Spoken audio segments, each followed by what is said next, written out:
Bonjour à tous! En ces temps de confinement, pour ceux qui ont un extérieur, c'est un bon moment pour bricoler. Pour ma part, je me suis donc lancée dans la construction d'un gîte à chauve-souris. Pour ce faire, vous aurez besoin de planches, de vieux tuteurs en bois, de clous, de cavaliers, d'un marteau et d'une scie à bois. Pour ceux qui le veulent, les dimensions sont dans la description. Il est très important de ne pas poncer les planches pour que les chauves-souris puissent s'agripper à la surface des planches, et pour ma part, j'ai même réalisé des traits avec la scie à bois. Les chauves-souris sont en France toutes insectivores et mangent l'équivalent en poids de 3000 insectes par nuit en débarrassant le jardin d'une multitude d'insectes, faisant d'elles d'excellentes auxiliaires de culture malgré leur mauvaise réputation.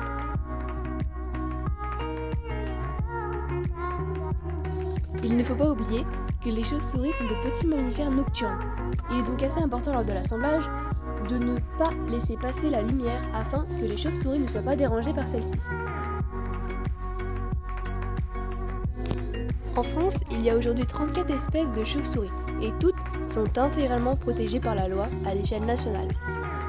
Ces petits mammifères sont menacés aujourd'hui dû à la disparition de leurs habitats. Je parle par là de leurs zones de chasse, de leurs sites de reproduction, de leurs sites de transit et de leurs sites d'hivernage. L'utilisation de produits phytosanitaires représente aussi une menace pour ces êtres fragiles, car ils causent la disparition des insectes, et donc de leurs proies.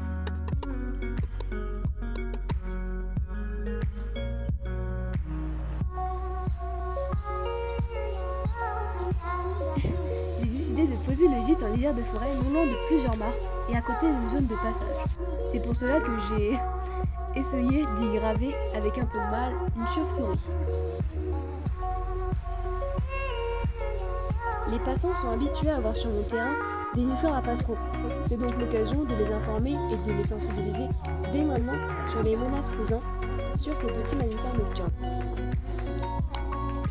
Pour ma part, j'installe le gîte dans un arbre. Pour ne pas le blesser avec des clous, je le mets avec du fil de fer. J'utilise des petits morceaux de branches que je mets entre le fil et l'arbre pour éviter que le fil serré soit au contact même de l'écorce de l'arbre. Installez votre nichoir dès le mois de mars lorsque les chauves-souris sortent d'hibernation. Exposez-le plein sud ou sud-est et à 2 ou 3 mètres d'hauteur et attention aux prédateurs. Je vous remercie d'avoir regardé cette vidéo jusqu'à la fin et sur ce, bonne construction!